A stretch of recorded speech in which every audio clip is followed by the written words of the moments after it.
नमस्कार मित्रांनो, कसे आहात तुम्ही? मी अशी आशा करतो की तुम्ही सर्व आनंदित असाल. आज आपण 2 जाहिरातींवर चर्चा करणार आहोत. यातली जी पहिली संस्था आहे ती 100% अनुदानित संस्था आहे आणि जी दुसरी संस्था आहे ती एका शासकीय संस्थेला संलग्न अशी संस्था आहे आणि जिथे 7th पे कमिशनच्या हिशोबाने पे स्केल असतो. ठीक आहे, तर दोन्ही ज्या संधी आहेत त्या उत्तम संधी आहेत. जर इथे चान्स लागला तर त्या अगोदर आपण आधी पवित्र पोर्टलवरती नवीन काही नोटीस आले का ते पाहूया. तर मित्रांनो, तुम्ही पवित्र पोर्टलवर पाहू शकता की 10 जून नंतर आजतागत नवीन नोटीस आलेले नाही आहे आणि जेव्हा केव्हा नवीन नोटीस येईल ती मी तुमच्यासोबत शेअर करेनच. आणि त्यासाठी टेलिग्राम चॅनल किंवा व्हॉट्सॲप चॅनल जॉईन करून ठेवा, जेणेकरून जेव्हा केव्हा अपडेट येईल शिक्षक भरती संदर्भात तेव्हा मी तुम्हाला लगेच इंटिमेट करेन. ठीक आहे मित्रांनो, तर जाहिराती पाहूया आपण. यातली जी पहिली जाहिरात आहे तिथे हेडिंगलाच लिहिलेलं आहे की ही 100% अनुदानित अशी संस्था आहे. चंद्रपूरमधील ही संस्था आहे. आपण डिटेलमध्ये पाहूया. श्री जनजागृती शिक्षण प्रसारक मंडळ, शेकापूर, तालुका कंधार, जिल्हा नांदेड स्थित स्नेहनगर, गजानन मंदिर रोड, चंद्रपूर द्वारा संचालित खेमाजी नाईक कला व विज्ञान कनिष्ठ महाविद्यालय, पिटीगुडा, तालुका जिवती, जिल्हा चंद्रपूर. तर चंद्रपूरमधील ही संस्था आहे. येथील महाराष्ट्र शासन इतर मागास बहुजन कल्याण विभाग, मंत्रालय, विस्तार भवन, मुंबई 32 यांचे पत्र क्रमांक, ते क्रमांक दिलेला आहे. ठीक आहे, दोन्ही क्रमांक दिलेत. दिनांक 11 जून 2024 नुसार खालील विषयाची उच्च माध्यमिक शिक्षक म्हणजेच शिक्षण सेवक ही पदे सरळ सेवेने भरावयाची आहेत.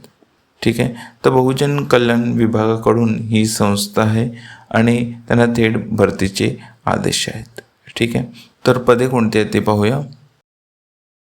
2 पदे आहेत. दोन्ही शिक्षण सेवकाची पदे आहेत उच्च माध्यमिक विभागासाठी.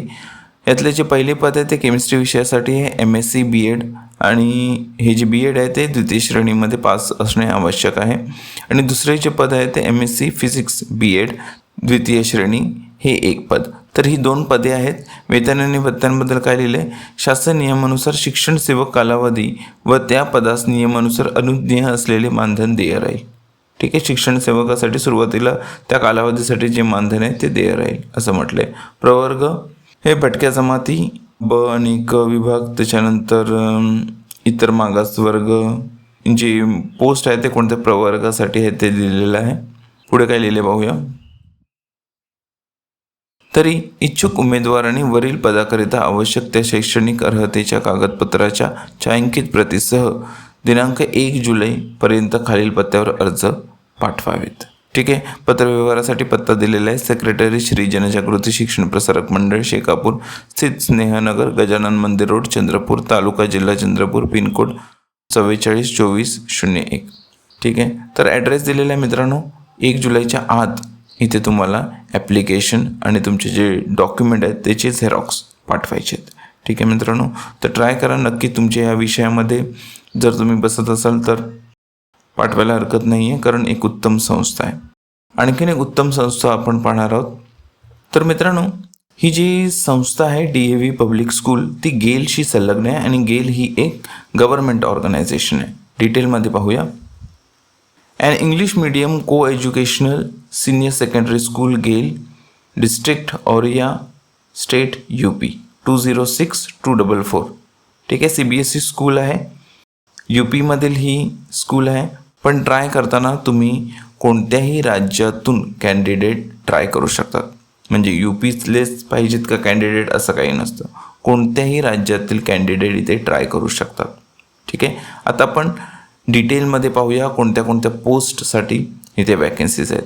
रेग्युलर पोस्टसाठी आपण प्रयत्न करणार आहोत. कॉन्ट्रॅक्च्युअल रिस्की असतं, कारण पुढच्या वर्षी पुन्हा नव्याने अप्लाय करावं लागतं. त्याच्यामुळे रेग्युलर पोस्ट जर तुमच्या विषयाशी संबंधित असेल तर तुम्ही ट्राय करायला हरकत नाही.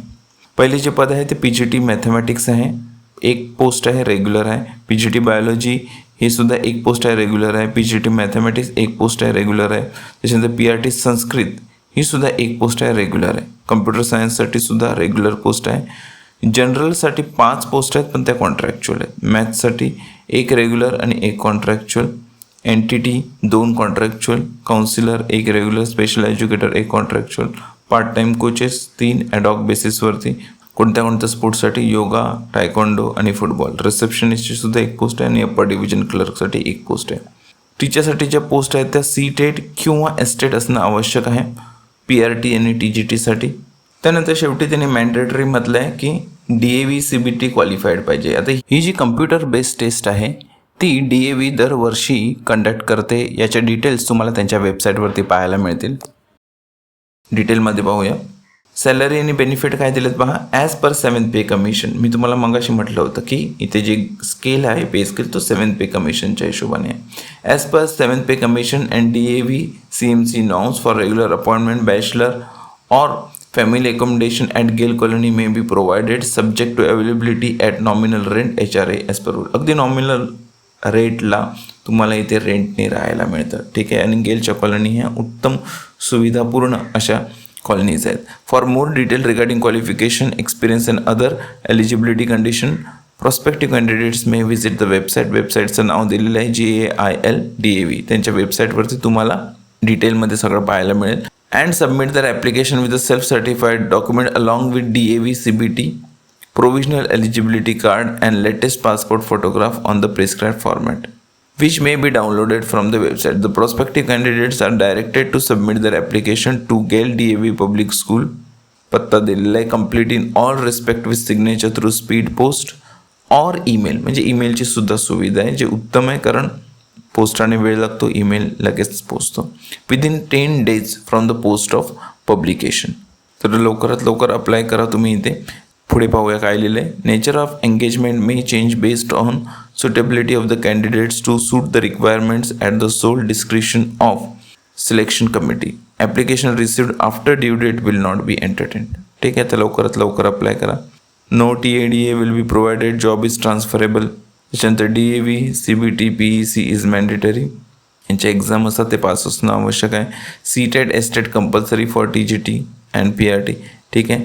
ॲप्लिकेशन हे तुम्हाला CBT सोबतच अप्लाय करायचं आहे. म्हणजे CBT एक्झाम तुम्हाला अगोदर पास असणं आवश्यक आहे. CBT PEC score card. ठीक आहे. त्यांच्या वेबसाईटवरती तुम्हाला याची लिंक मिळेल. तर स्कोअर कार्ड आधी मिळवून घ्या आणि नंतर अप्लाय करा. ठीक आहे मित्रांनो. संधी उत्तम आहे. फक्त हे CBT कम्प्युटर बेस्ड टेस्ट आहे ती पास झालेली पाहिजे. त्याच्यामुळे त्यांच्या वेबसाईटवरती एकदा जाऊन डिटेलमध्ये पहा. ठीक आहे मित्रांनो. तर आजसाठी एवढंच. या होत्या त्या 2 जाहिराती ज्यांच्याबद्दल मी डिटेलमध्ये तुम्हाला सांगितलेलं आहे. मित्रांनो, ह्या ज्या जाहिराती आहेत ती मी टेलिग्राम चॅनलवरती अपलोड केलेल्या आहेत. तिथून तुम्ही त्या डाउनलोड करू शकता. तसंच व्हॉट्सॲप चॅनलवरती सुद्धा या जाहिराती मी अपलोड केलेल्या आहेत. तर तिथून सुद्धा तुम्ही डाउनलोड करून घेऊ शकता. या चॅनलच्या ज्या लिंक्स आहेत ते मी डिस्क्रिप्शन बॉक्समध्ये दिलेले आहेत. ठीक आहे. तर दोन्हीकडून तुम्ही डाउनलोड करू शकता. दोघांपैकी एक चॅनल जॉईन करा जेणेकरून या जाहिराती तुम्हाला डाउनलोड करता येतील आणि तुम्हाला त्या डिटेलमध्ये वाचता येतील. ठीक आहे मित्रांनो. जर व्हिडिओ आवडला असेल तर व्हिडिओला लाईक करा. तसंच चॅनलला सबस्क्राईब करा. बेल नोटिफिकेशन ऑन करा जेणेकरून शिक्षक भरती संदर्भात अपडेट्स तुम्हाला वेळोवेळी मिळत राहतील. मित्रांनो, पुढच्या व्हिडिओमध्ये भेटू शिक्षक भरती संदर्भात नवीन अपडेट्ससहित. तोपर्यंत टेक केअर. Bye bye.